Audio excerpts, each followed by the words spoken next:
Steady, go.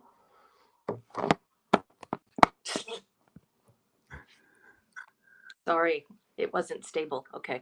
Okay, welcome to Simon no Chanama, Simon's living room, and a special welcome to my guest this evening.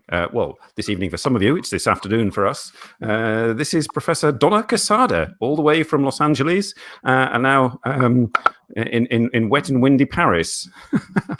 Good afternoon, I should say, Donna. Nice to see you. Yes, nice to see you too. Thank you. Yeah. And This is actually wet and windy. This is actually the very first time that we have seen each other face to face, having known each other sort of through the internet for, I don't know, I can't think back. When did Windmills come out? When did that start? It's been more than 10 years for sure. And it's the first time we've had a face-to-face conversation in any capacity, even though I feel like you're an old friend. Thank you.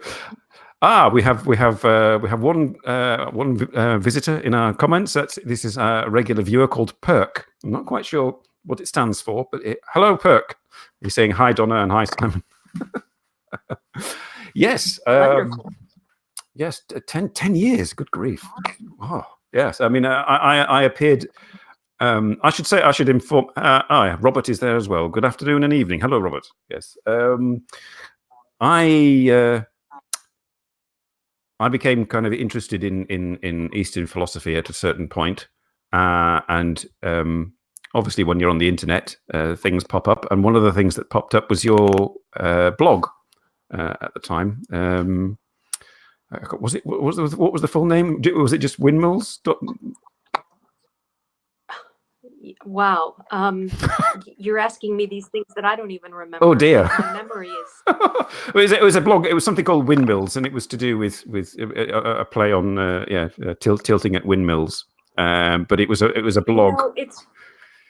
Sorry. Well, I don't even remember if I called it Windmills, but I know I used one of my early paintings, which was of Don Quixote. That's right. And a windmill. So maybe that's why I'm not remembering, because I've had another blog for many, many years since then. Yeah, Leaves of Wisdom. You're going way back. Yes, I'm going way back.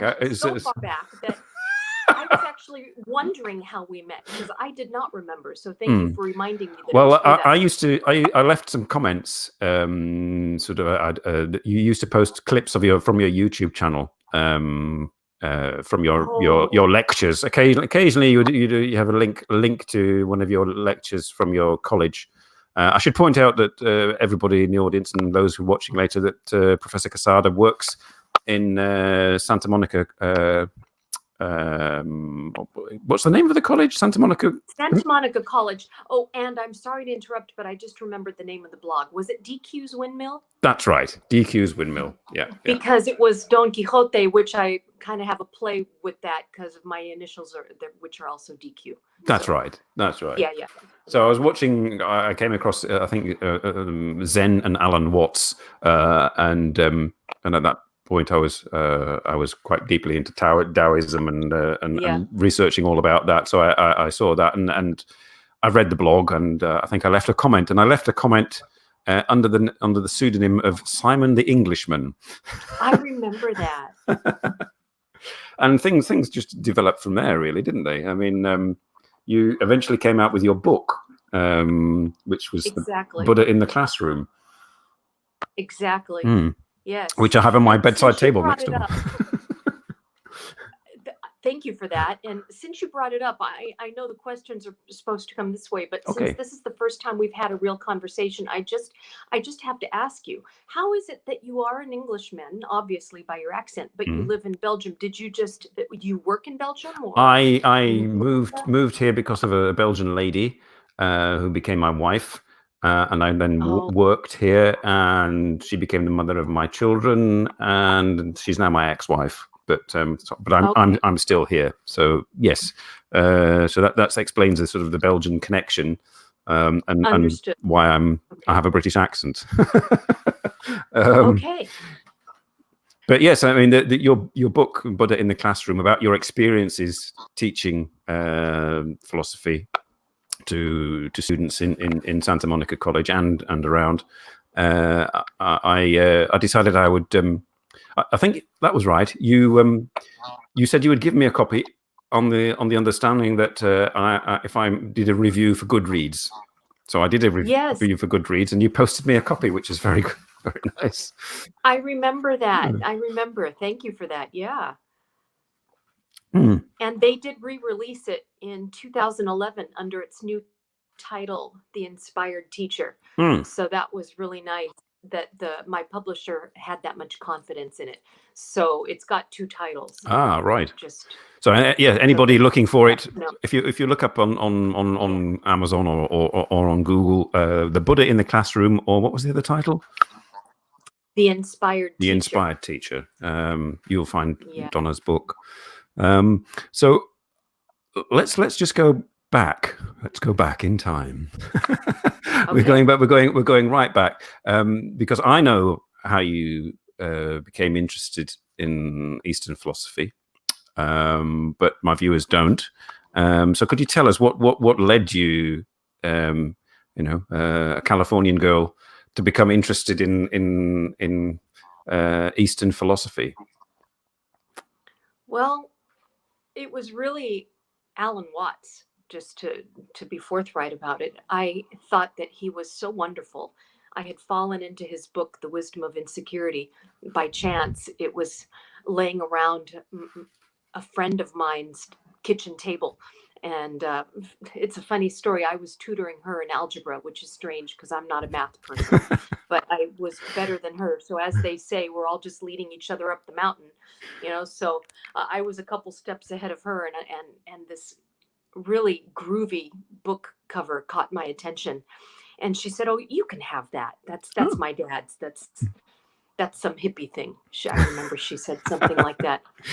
And I was captivated by the title, The Wisdom of Insecurity, because insecurity, to my young mind, I was about 18 or 19 at the time, was not seen as a good thing. And here is this book title making it seem like it's a wise and good thing. And so I fell in love with the book. I fell in love with Alan Watts. I wasn't disappointed once I started reading it. He is such a wonderful speaker and uses such tremendous examples from life and from science to talk about Eastern wisdom. And I was hooked. That was the beginning for me. I was hooked. So you went on from you kind of looked at the references, as it were, in Watts's books, and went on to read the originals, like Tao Te Ching and Zhuangzi and all those kind of things. Is that so? Was that the step you took, sort of the exploring further and further, or that would take longer? I think I had leanings toward philosophy anyway, and through Alan Watts, kind of zeroed in on the Easterns, and read more by Alan Watts and more secondary sources before I ever got to the primary writings. That wouldn't be until I ended up declaring philosophy as my major. And then within the context of that major, I could zero in on teachers that included the Eastern wisdom teachings. And then I would be exposed to the primary sources, meaning the Tao Te Ching itself and things like that. So actually, you actually changed the course of your life in a sense, and you went and studied it, academically, Oh, right. Oh. Yeah. Well, speaking of math, I wanted to major in meteorology. I really like weather, but when I found out how much calculus that would require, I did change my major. Yeah. And I ended up majoring in the thing that people said I wouldn't find a living in. What can you do with philosophy? What a racket that is. Yeah. Well, it's a bit like me and art. I mean, but with me, it's quite true. I never ended up working in art. So, hello, Tomo from Shikoku. And it's very late there, Tomo. Thank you for joining. Maybe he's jet lagged like I am. Oh, it's a she. She's a she. She's an Anglophile. She's been to recently come back from London. So. And you're a Japan-phile. I'm a kind of Japanophile. Yes. Yes. My interest in Japan was rather more prosaic. It was due to an all-women rockabilly punk band. Oh, we have to go there. I love rockabilly, and my son plays guitar rockabilly style. And Oh, I've right. actually seen, of course, we love Brian Setzer, who did a whole revival back in the 80s. Mm. And he's one of the best guitarists there is. Stray Music is kind Cats. of another Yeah. love of mine. So I'd love to talk about that. Okay. Yeah. So were you in a band? No, not really. At art college, so the other students in my house all had guitars and said, "Simon, get some drums." So I ended up getting a second-hand set of drums, and then they all went off and left me with the drums. So that was the nearest I got to being in a band. So you play drums? Well, Okay. Yes, sort of autodidact, and not very well. So that was my musical career, which kind of ended quite quickly. But my favorite kind of pop music, shall I say, is kind of late 50s, early 60s rockabilly instrumental stuff. So that's what I was like surfing the web and came across this Japanese band that came up, all women, called the 5, 6, 7, 8, and they've appeared in I don't know them. if you've ever seen Kill Bill, they appear in one of the scenes in Kill Bill from Tarantino, and you'll get an idea if you just Google it and look on YouTube. You'll see 5, 6, 7, 8 Kill Bill, and you'll see what got me hooked. And then I watched a video about them, also on YouTube, and they just appeared to be sort of completely opposite to what you would imagine sort of modest Japanese would be, and they were just so cool. I thought that got me hooked on Japan, and then obviously with an interest in a background interest in Eastern philosophy, I sort of went towards Zen and Shinto and so on, and Buddhism, and looked at those aspects as well. And then ended up going to visit. So I get it. I'm a Francophile, but I also have a love of Japanese things. So, and it's like you, the Eastern wisdom, and also the customs. It seems like everything the Japanese do is very thoughtful and artful and careful. And I appreciate the attention to detail in just about everything.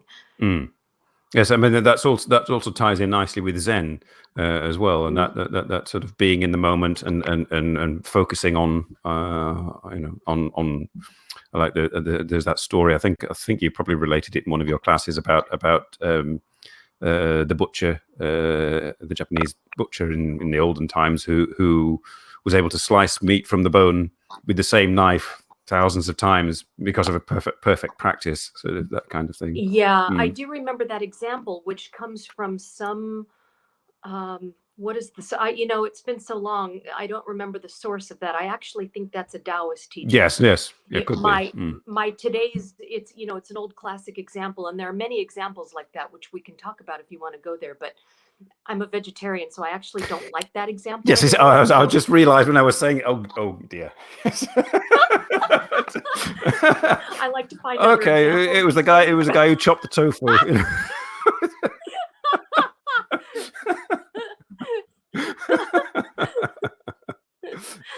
So, but yes, you became a Zen practitioner. So not only did you study at college, sort of the sources, but you then went on to actually follow the practice as well. I mean, that was to you a sort of a natural progression, presumably?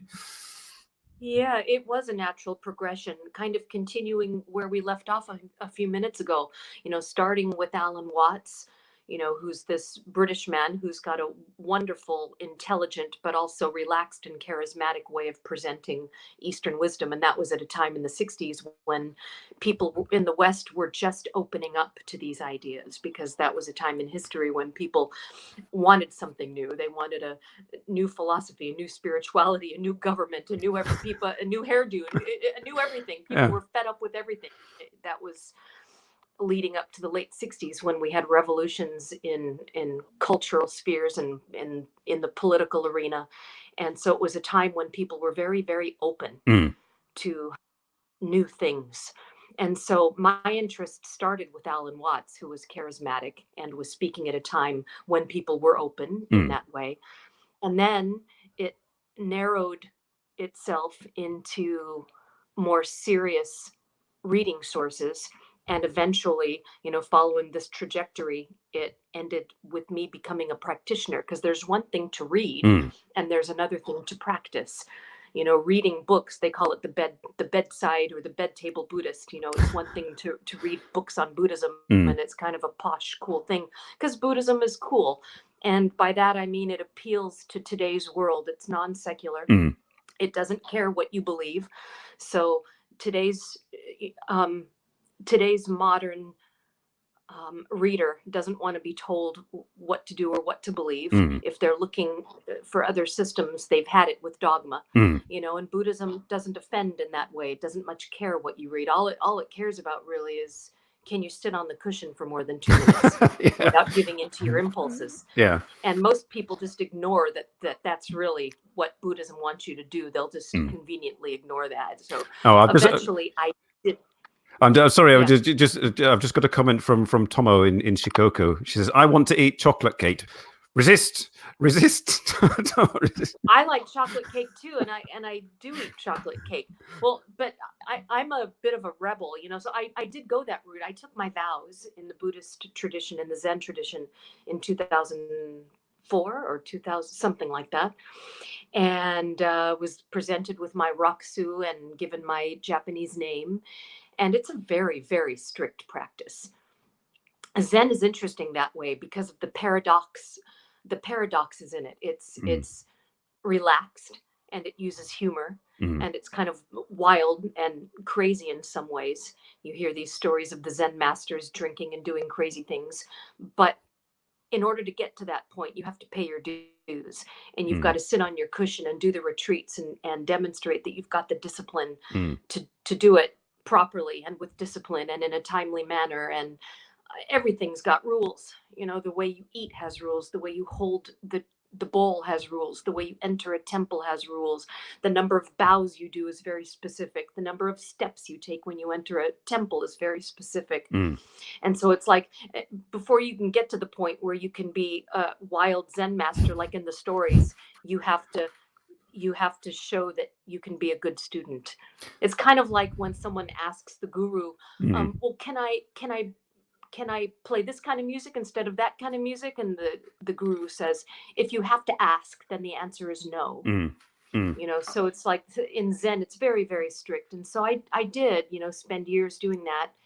And that was a good part of my life. It's a beautiful tradition. But ultimately, I discovered that Kundalini yoga was a better home for me because of the chanting and the sound and the mantra that is used. It's more of a bhakti, heart-centered. Yes, that's something I wanted to talk about. That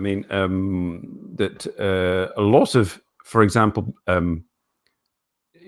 Westerners go for the more esoteric, more philosophical aspects of Taoism and Zen and so on, and are very precise.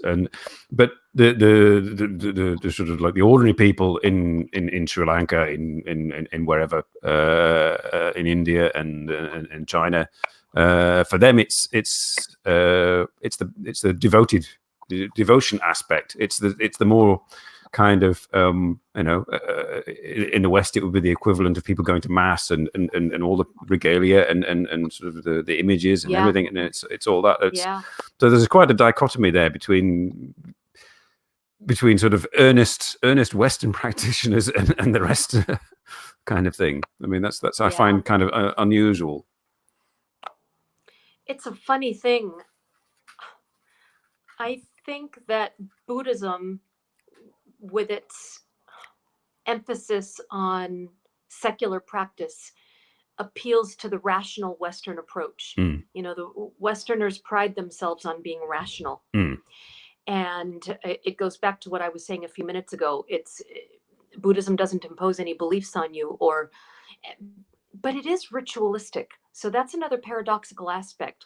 It's funny because the Westerners who take to it seriously will accept that ritual. It's very, very strict, but I think they see it as something of a challenge. Can I sit on this cushion without moving Yeah, for 5 that's it. hours. It's like this. Like a It's workout. this. Like I can do it. I mean, from a yoga, yeah, I've done yoga, so and I've like read all around, and it's like it's the ego saying, you know, I'm going to do this, you know, I'm going to be enlightened, I'm going to do this. Yes, yes. I know. More paradox, because we're not supposed to reach for a goal, and enlightenment becomes a goal, but yet it's that mechanism at work that keeps you on that cushion, and it's not easy. It's an arduous practice. It's not easy to sit even for 5 minutes, especially when we're used to distractions all the time. Yes, I mean, I'd have to switch this off. Exactly. Yeah. Tomo, you're hungry on the bed. Well, you're free to go into the kitchen, Tomo. And I mean, you know this show. I mean, my audience is free to eat, drink, be merry, and it's all right. Yeah, it's good. It's good to be relaxed. That's something that Zen is not, at least at the beginning stages. And then, like I said, once you earn your stripes, you can be relaxed. Yeah, no, I can't remember. I've forgotten his name. American chap, was a Harvard professor, became guru. Ramdas. Ramdas, that's it. Yeah. He Dr. Richard Alpert from Harvard and Timothy Leary. So they were the ones associated with the LSD experiments in the late 60s, and ended up, we won't use the word fired, but they what's the polite word for pulling yourself out of a position because of controversy? Resigned, I suppose. Yes, resigned. Yes. Invited to resign. Because someone said that they had given the LSD to undergraduates, or so the story goes. But that was at a time when LSD and its use in a therapeutic setting was new, and so it was fraught with controversy and suspicion. And now there's a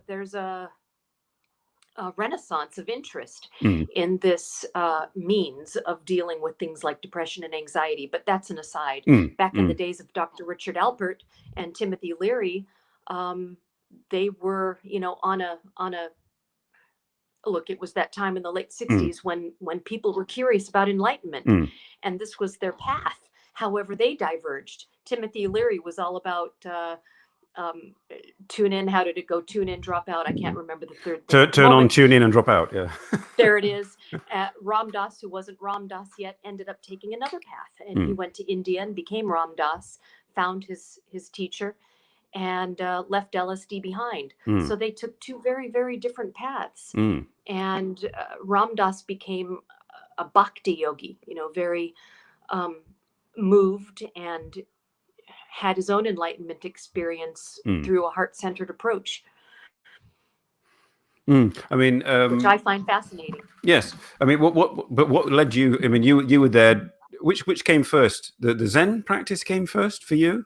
Before yoga. Before yoga, yeah. So I mean, when did you first encounter? Yoga. When did you first sort of come to yoga, as it were? Did you come? See that? Well, that's another thing. Zen really is a form of yoga, but people don't think about it that way. And for that matter, so is Tai Chi. It's a moving meditation, and Zen is there are so many branches of yoga, and Gyan yoga, or Jnana, as Jnana, yeah, I call it Jnana. is all about the mind. Yeah. Dealing with this rascally thing that the Buddhists call the monkey mind by going through the mind. So outsmarting the mind by working with the mind, and getting it to a place where it surrenders. And Zen really does this through the use of the koan, having you focus on this thing that is ultimately unanswerable until the mind surrenders and you experience what the Japanese would call satori, until it finally lets go, until the ego is finally defeated. But people don't think about it as a yoga. A yoga is just a discipline that brings you into nothingness or merging or no self. It's the squelching of the ego, the ultimate murder of the self. And so Zen is yoga. But, when I was a Zen practitioner, I had found my Kundalini yoga teacher, Guru Singh. It sounds a little pompous to say guru, but be that as it may, he was a guru. And I had a very transformative experience in his class and in many classes through chanting and through the devotional practices that are a part of Kundalini yoga. And I realized that although Zen is a beautiful, beautiful tradition, and it will always have a place in my heart, my active practice was Kundalini.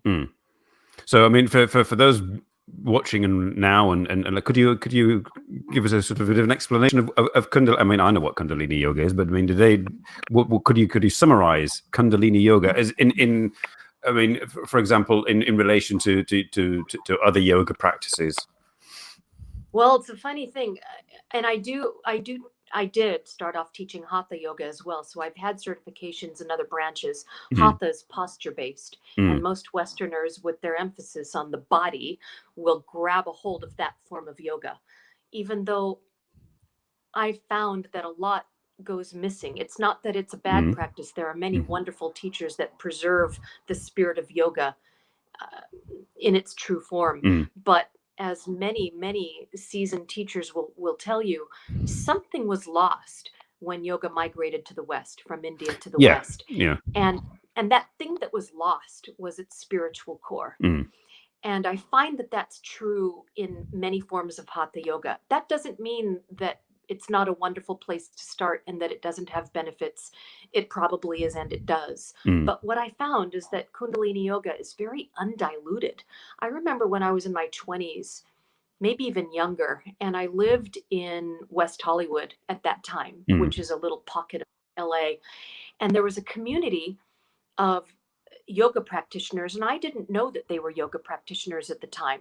My fiance at the time and I used to refer to them as the people in white. We thought they were weird because they had white turbans and white dresses, and they were all in white, and it seemed like a cult. And we thought, who are these people in white? Well, isn't it funny how life is? It's so circuitous, because here I am, old by the time I discover Kundalini yoga, and these are the people in white. And it's not a cult at all. They wear white just because they work with energy, and the belief is that white expands the energetic field we call the aura.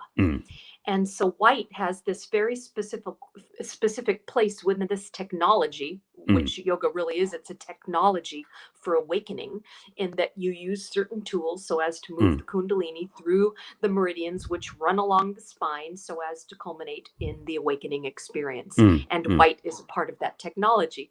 So when I teach, I'm in white, and I wear a white head covering. And then when I'm not teaching, I don't wear it all the time, although some people do.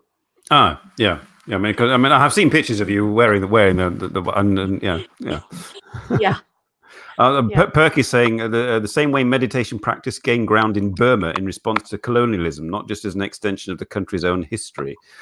So I'm not quite sure how that relates, but I mean, yes, I mean, adopting yoga as a form of identity, perhaps. Yeah, I don't know, a cultural identity. I'm not sure I know what you mean by a cultural identity, but some people become very obsessed, and it takes over their identity. I'm not sure if that's what you mean.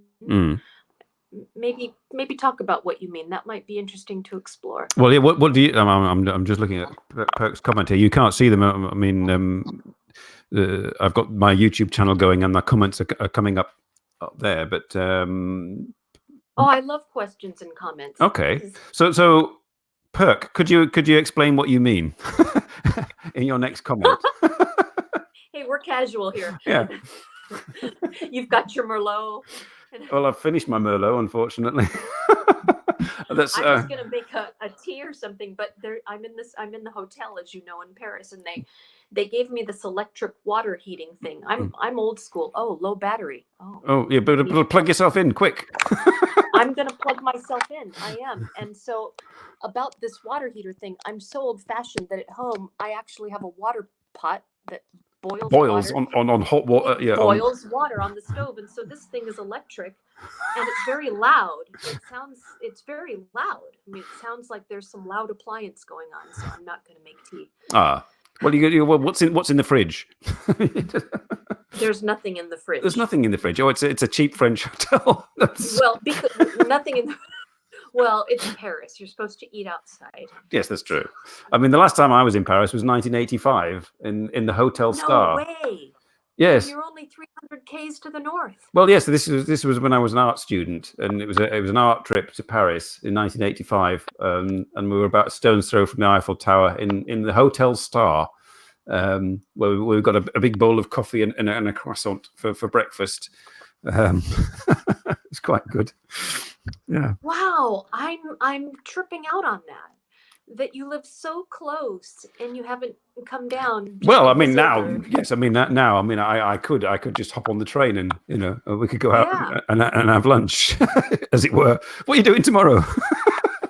Well, but you're an artist too, so I would think that you'd want to come down to the museum. There are so many museums. Well, we went. Well, you were an art student. I was an art. Tell me about that. Well, yes. I kind of discovered I enjoyed drawing and stuff when I was a child, and but I enjoyed watching TV and films and science fiction and stuff like that more. So I wanted to be. I wanted to work in making sort of spaceships and stuff for films and stuff. And that was just a fantasy of mine. But then I discovered art around about the age of 15, 16. And that became my thing. But my parents, that's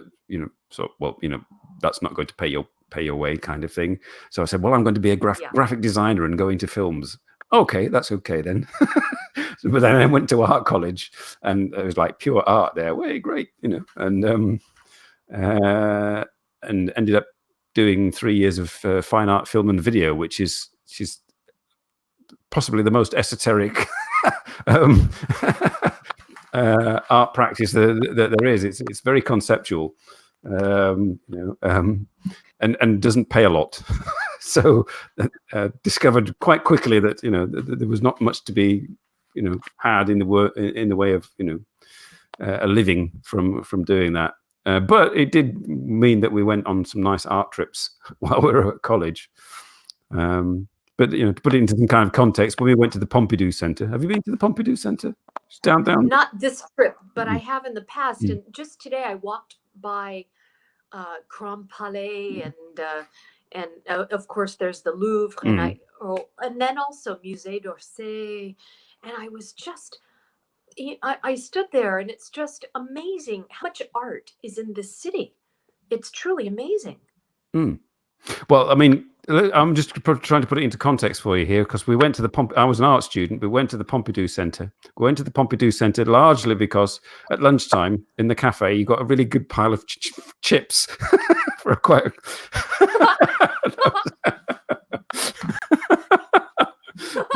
It's like, never mind the art. Let's have the chips, And by chips, you mean British? French fries. Yeah. Our interests coincide at many points, because my favorite branch of philosophy is aesthetics, which is the philosophy of art, and in particular film. I sometimes teach philosophy in film, where I get to show all my favorite movies, and that's a lot of fun. I really love that. I don't know, but I think you love different kinds of film. You love space. I did. I used to like things like Star Wars, when I was 11 and all that business. Yeah, that's not my thing. But no, but I mean, I did progress. I went on to think. Obviously, when you do fine art, film, and video, it gets more and more esoteric. Jean-Luc Godard and all that business, and what's he called? Swedish chap, Seventh Seal, that chap, and I've forgotten his name. I can't remember. Anybody in the audience? Quick, help. Before I forget, can I ask you just a random question, since you're an Englishman? That was very suspicious. Well, your vernacular is very British, even though you've been in Belgium many years, I think. Well, for example, you still say chap. What's the difference between bloke and chap and lad? Well, a lad. Whereas we Americans say dude. We say dude. Dude. Well, a dude is like. I mean, the original meaning of dude is a city slicker who's out in the country, dressed up as a cowboy. So that would be a dude. Oh, the dude ranch. Yeah, kind of guy. That's how I interpret it. But lad is like That's more Scottish, maybe. Yeah, I mean the old version of lad. Young lad, So when you're just a young chap, a young boy, going up to the 20s or something like that. Not a man, but now a lad is basically like it could be a sort of like an aggressive youth. Male youth, a lad, that kind of. See, I didn't know that. Thank you for that. Okay, there's entomological lesson number 24. I love words, so so then we still have bloke and chap. Is chap more old school? Chap is more is more posh. Bloke is like your lad who's grown up, and chap is more classy. Yes, old chap, that sort of thing. Got it. Okay. Okay. Where were we? All right, I'm just looking back through comments. Perk has been explaining, whilst we've been talking, he's been explaining that in Burma they took on Buddhism as a reaction, or yoga rather, as a reaction to the colonial power. So the native population took on yoga to as a reaction against colonial sort of values. Oh, that's interesting. That's interesting. I would like to explore that more. I don't know much about the history of Burma in that sense and that part of it. Fascinating. Me neither. I'll just have to say good night to Oyasumi Tomo. It's getting sleepy. It's what time is it? It's like 20 to 1 in the morning in Japan. Yeah. Sorry. Perk has nuanced it slightly. Not yoga per se, but meditation. They went into they used meditation techniques as a reaction against colonialism. Radri, how my show without Google Hangouts is going swimmingly. I mean, this is a fellow YouTuber who an American who lives in Tokyo, and recently YouTube has cancelled the what we all used to use as live streamers. It was a free application for YouTube where we could invite guests onto the show, and we were stuck. So, but this thing with the duck, powered by StreamYard, this is a free application that recently a lot of YouTubers have started using, and I would recommend it. Radri, it works perfectly. It works in the cloud, goes through the browser. You can invite guests just by sending links to them. It's wonderful. Yeah. So yeah, that's my. I don't know anything about it. Is it like Skype? In a sense, it kind of it hijacks your camera and your microphone wherever they happen to be through your browser, and not through the mechanics of your phone. Through the browser, like I said in our chat messages, all the processing is taken off your computer. And done in the cloud by this app, so which makes you could use a really old laptop and still have a nice hangout, a nice video chat. Oh, okay. So I mean, if you ever decide to do kind of like invite people into your class via Skype or whatever, it's a possible option. If it's being heavy on your computer, for example.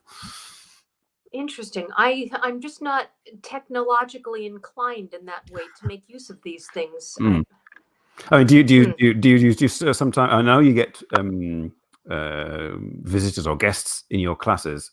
Do you still do that? Do you still invite spiritual? Not as much as before, but I'm open to it. Definitely. Yeah.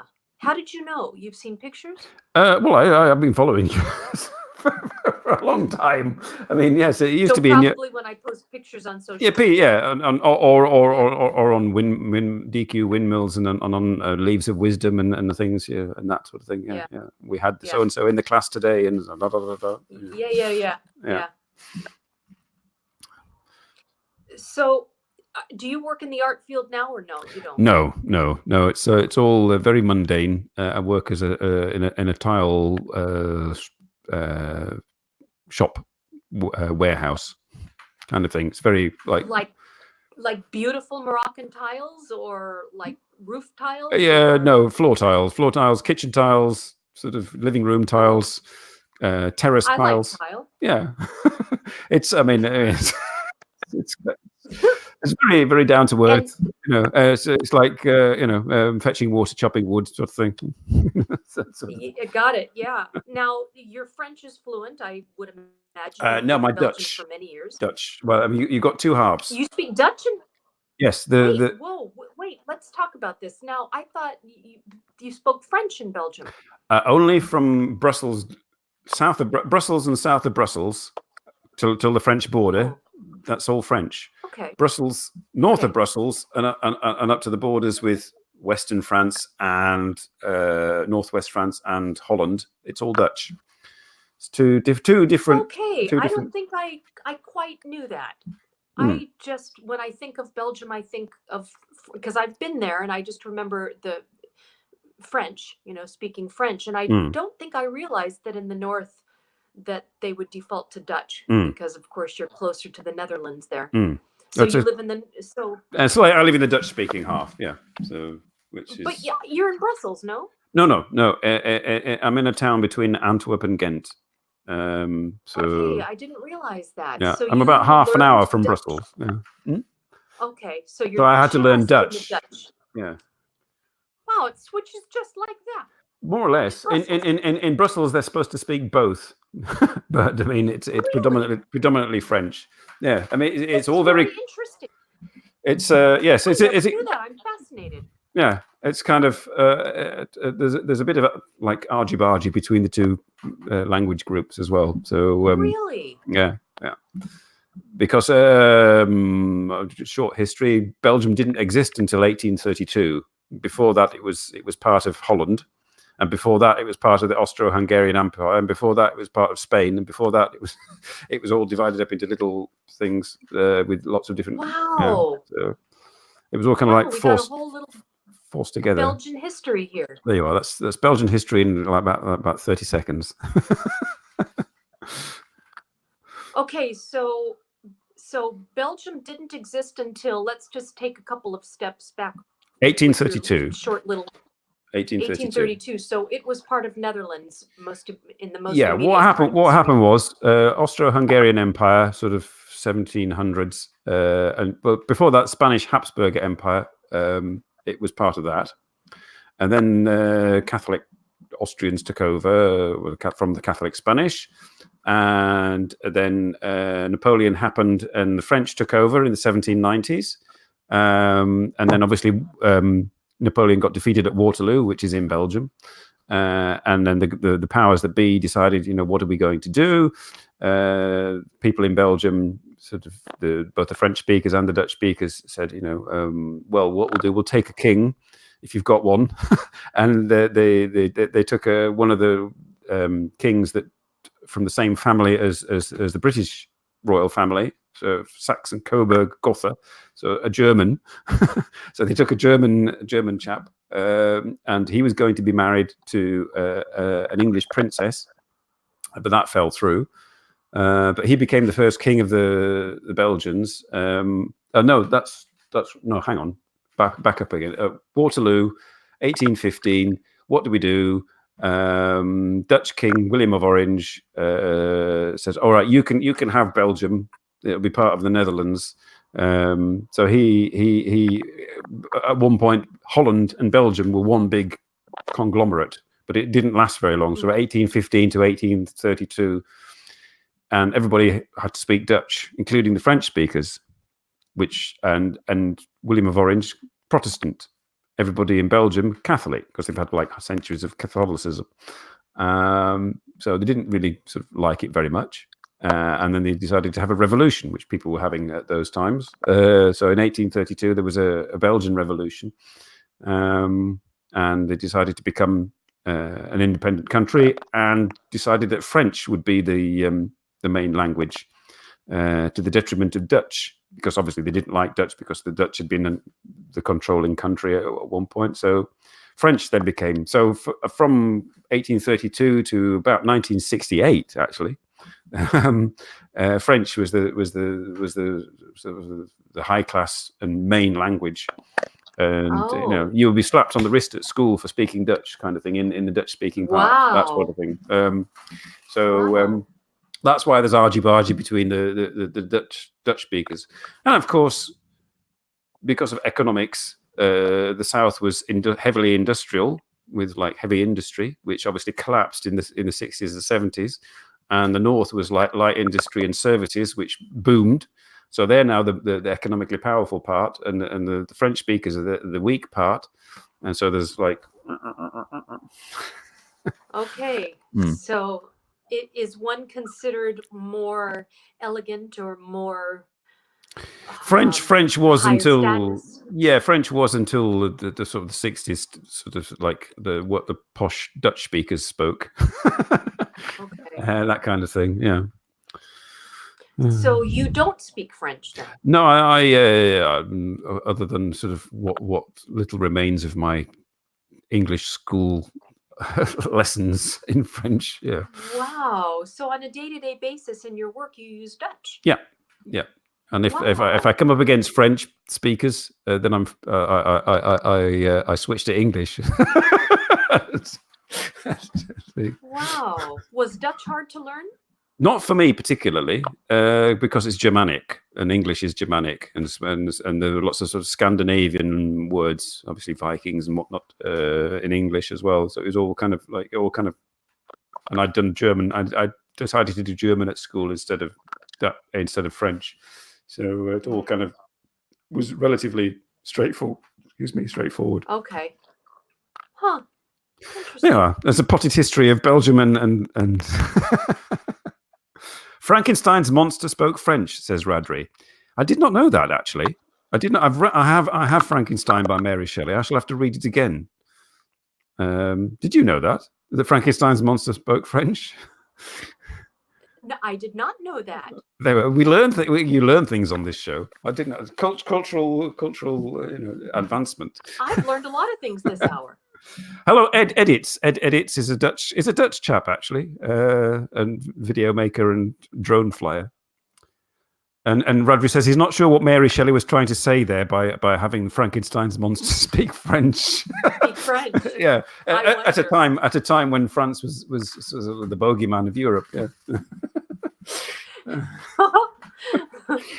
Yeah. That French was monstrous? It could be, yeah. So yeah, let's switch it back now. Let's switch it back, because you're in Paris, and you're a Francophile. What made you a Francophile then? I don't know. I really don't know. Maybe it's a past life thing. There's some attraction there. I feel like the city is an old friend, and I, just walk by these little streets and these little cute restaurants and these little passageways, and I'm just so impressed by the charm of it all. Now, of course, it's funny. We're talking about the French language, and the French people have this reputation of being a little bit arrogant, but I don't find them to be at all. No. They've been very helpful and very sweet. But there is this sense that French is the language, and the French way of doing things is the most proper and most elegant, and and the whole idea of having savoir-faire and knowing the way to do things. I mean, yes. I mean, they have a point to a certain extent compared to rather the roast beef of old England kind of thing. It's like chalk and cheese sort of thing. I mean, even though pub food is pretty cozy. It depends where you go. Yeah. Radri says, "Who's your favorite French philosopher?" There we go. goodness gracious. On the spot. I like the existentialists. I like Sartre. I like Camus a lot. I love Camus' observation of the absurd and how everywhere you look, you just find absurdity. Isn't it true? Well, yes. I mean, that also goes back. I mean, that could go back to Zen as well, I suppose. Sort of not taking things too there seriously. is that aspect of Zen, just laughing at the silliness of life, because ultimately a lot of the things we're caught up in amount to nothing at all, and we get obsessed with these rituals and things, even though Zen is very ritualistic. Another paradox. Well, this is one I'm not. I mean, I know the name. This is Radri said, to be a hipster, I'd say Descartes.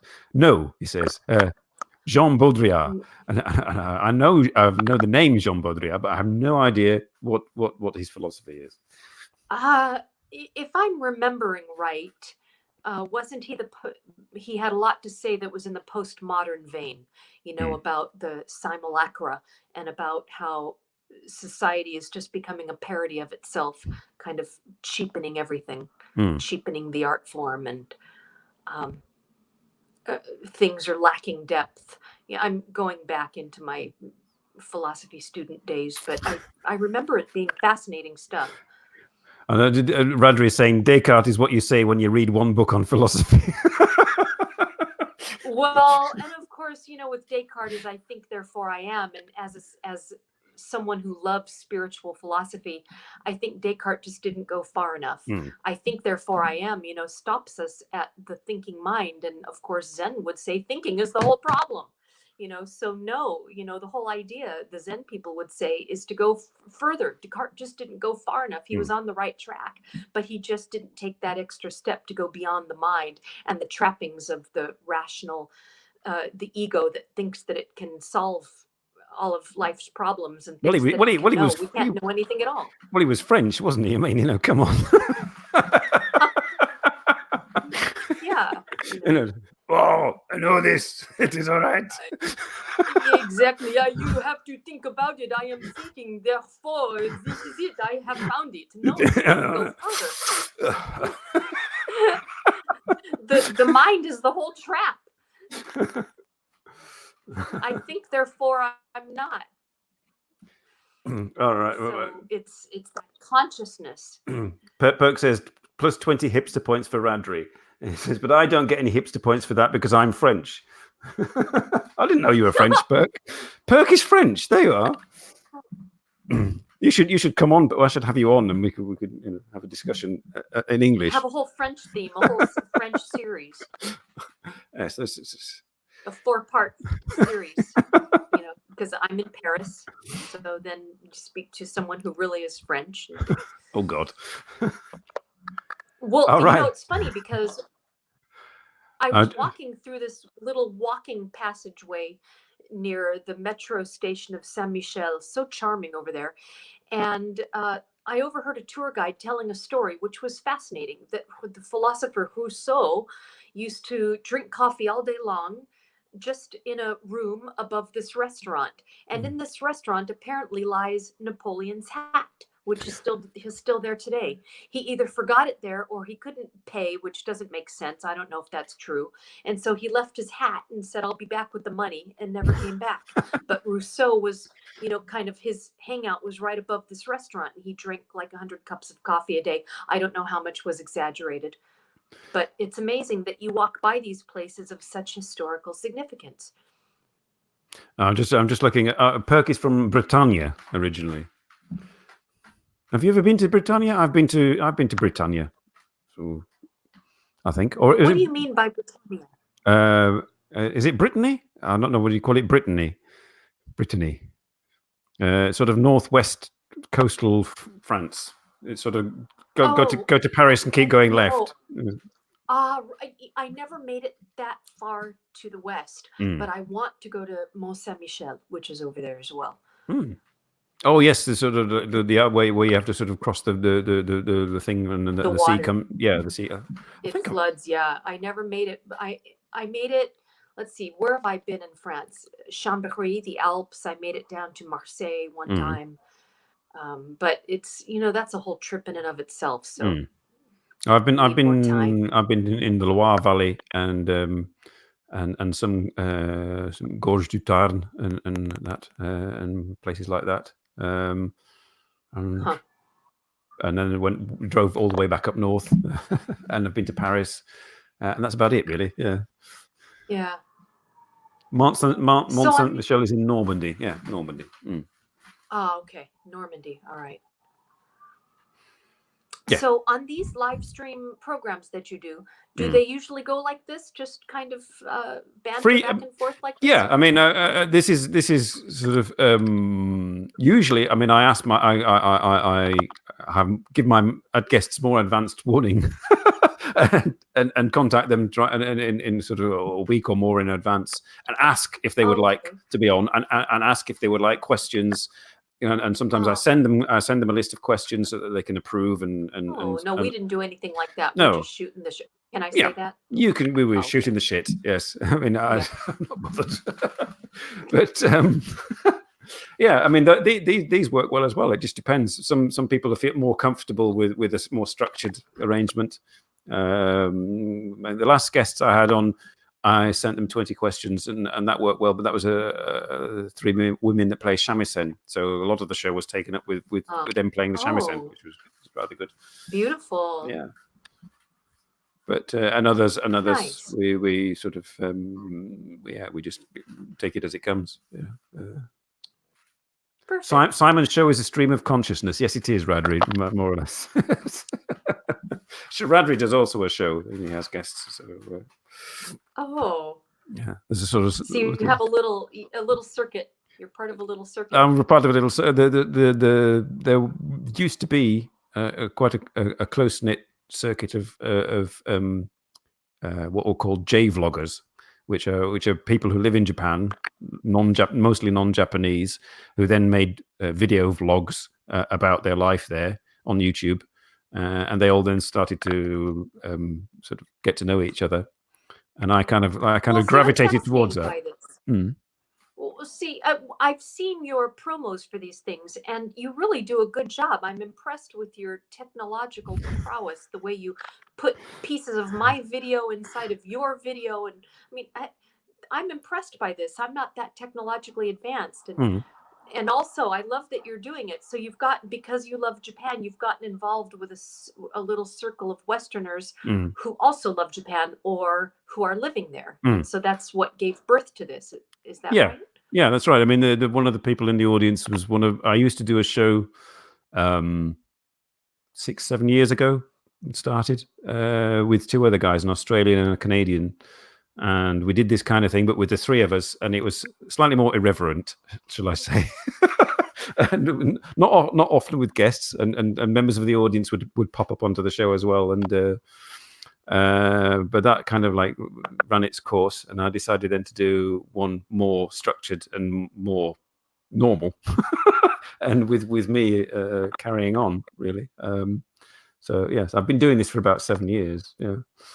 Nice. So you love to be a host. You have something in you that wants to be like a radio host or a TV host or something like that. Yeah, I mean, and without having to put in the hours and the money, because this is all homegrown. It's homegrown. Yeah, it's kind of like it's like cable TV. This is 21st century cable television. Yeah, exactly. Yeah. It reminds me of how everybody's brewing their own beer these days. It's become this whole beer culture. Yeah, well, I mean, yeah. Well, there we are, Radri. We're homebrew. We're homebrew hosts.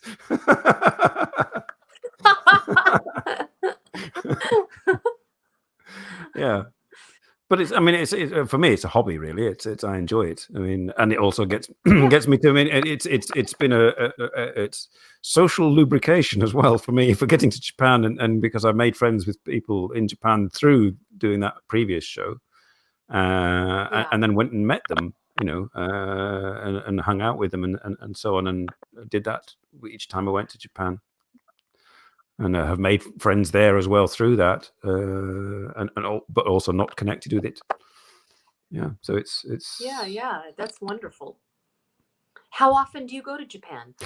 Well, I'd like to go at least once a year. This year I've not been able to because I've not.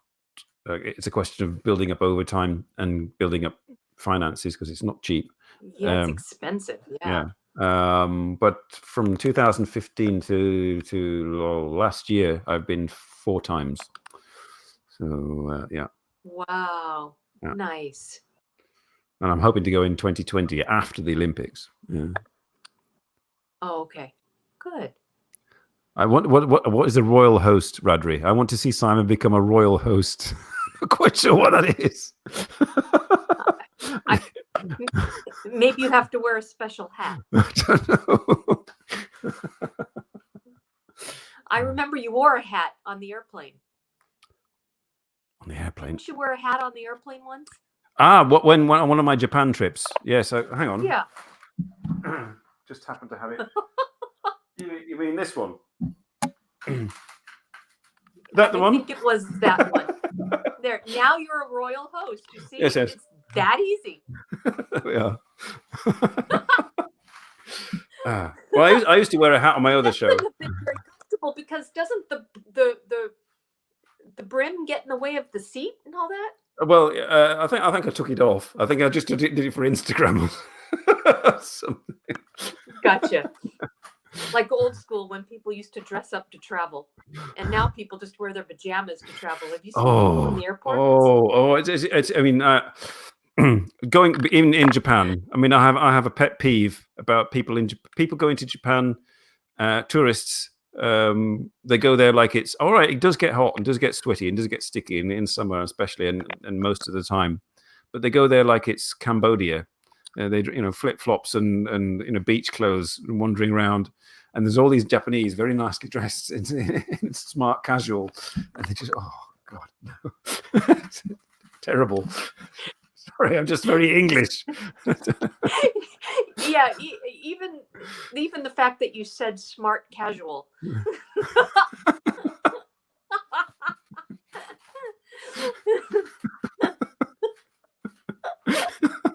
Yeah.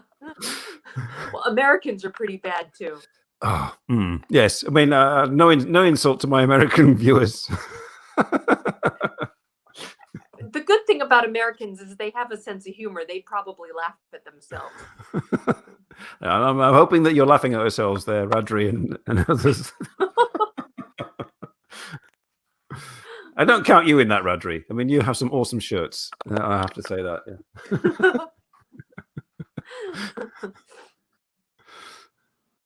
Yeah. Perk says this. Would you like to know? What else would I like to know? I don't have a clock. I have no idea where we are with time. We're 2 minutes over. Oh, we are. We are. I mean, it's fine. How did that happen? We're like 2 old friends who've never met each other for a long time. Just got carried on. Exactly. Yes. Yeah. I mean, we could go off air and carry and leave this lot and just carry on like this if we like. But I mean, yes, where were we? I mean, so let's get back to you and so where are you now? What you did Zen, you discovered Yogi Bhajan and Kundalini yoga. So let's have a short. And you're still teaching at Santa Monica, giving. Okay. Yes, and I am going to go eat soon, so I'll tell you this little story, and then we'll wind it down from here. So. Your question, just so I understand it, is, am I teaching yoga now? Yeah, I mean, because you only have your own studio as well, but I believe, yeah. Not anymore. I used to teach in my home studio, but right now I'm just teaching at Yoga West on Saturdays, which, truth be told, it's an honor because that's where Yogi Bhajan taught himself. When he brought Kundalini yoga here from India, he ended up at Yoga West, and so that was his studio. So it's an honor to teach there. So once I started teaching there in 2011, I think it was 2011, that became kind of my home, and so that's where I teach. Right.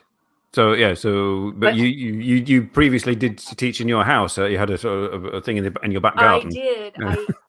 I did. I had a little garden studio, which I don't use too much anymore for classes, although I do take privates there. and I'm still at Santa Monica College for 23 years. Wow. Yeah. A question from our friend from Brittany. What would Donna recommend as an introduction to yoga for someone who's never done it? Oh, well, where does she live? I think Perk's a he. I'm not quite sure. Are you a he or a she, Perk? Oh, I'm sorry. My apologies. We're not gender neutral. Gender neutral from Brittany. Yeah, I think. Where do you live now? Oh, Perk? I think that's what happened. Okay. I heard Brittany, and okay. Spain. He lives in Spain. Well, I love Spain. I spent time in Madrid and Sevilla many, many years ago. I'd love to go back to Spain one day, but I digress. I have a friend who teaches Kundalini yoga in Madrid. So you can find little Kundalini yoga communities in Madrid. And if you can, I would recommend it, because Kundalini yoga is so kept whole, and they preserve that spiritual aspect, which, is so full of meditation and breath work. Breath is so important. We do the breath of fire, the long, deep breathing, alternate nostril breathing, which is so transformative, and you don't get a lot of that in your typical hatha yoga class. No, I mean, if you did hatha yoga, Perk, it would be yes, you'd have to get yoga pants. I'm sorry. So in Kundalini yoga, you don't need yoga pants. You're all right. Yes. You can wear whatever you want as a student, but you will get yoga as taught by Yogi Bhajan, which you'll do a lot of crazy stuff, dancing, laughing. You'll do kriyas where you do all kinds of breath work. You'll use mantras, and it'll be yoga as yoga really is supposed to be. He says, so it doesn't matter if I'm about as flexible as a slab of concrete. Well, you do. No. No. In a Kundalini yoga class, nobody cares. You just do what you can do. Yeah. I mean, you do the positions as well in Kundalini yoga to a certain extent. Well, to a limited number. It's more dynamic.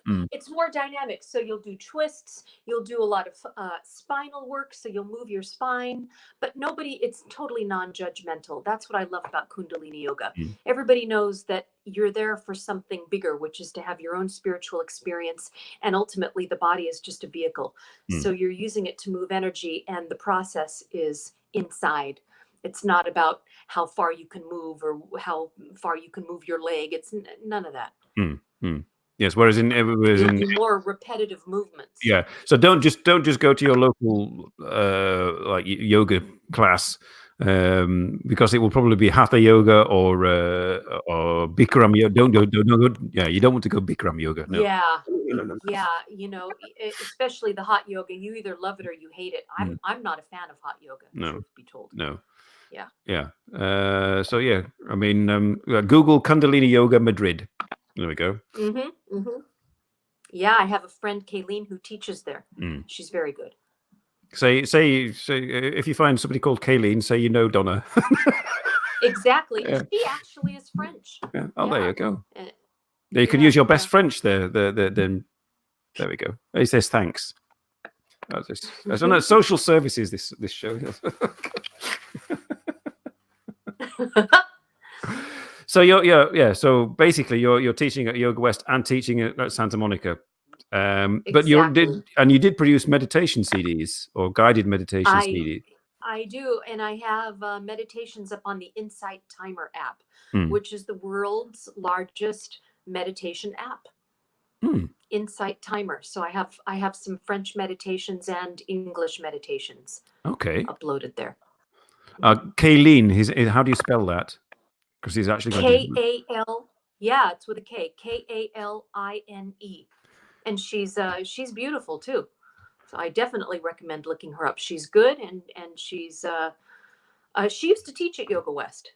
So you're getting a very good class with her. Okay, I'll just type the name into the comments for him. Yeah, there we go. Yeah, she's on Facebook as well, so you'll find her. There we are. We have a new yoga adept from my audience. Yeah. Well, if there's no more questions, are you dining out tonight? I'm going to go down the street to a cute little cafe. It's been I was walking in the rain all day, so my plan was to do this with you, which I was looking forward to, and then go eat after that. So nice. that's where I'm at. Oh, I should be going to eat as well, but I should be just having sandwiches.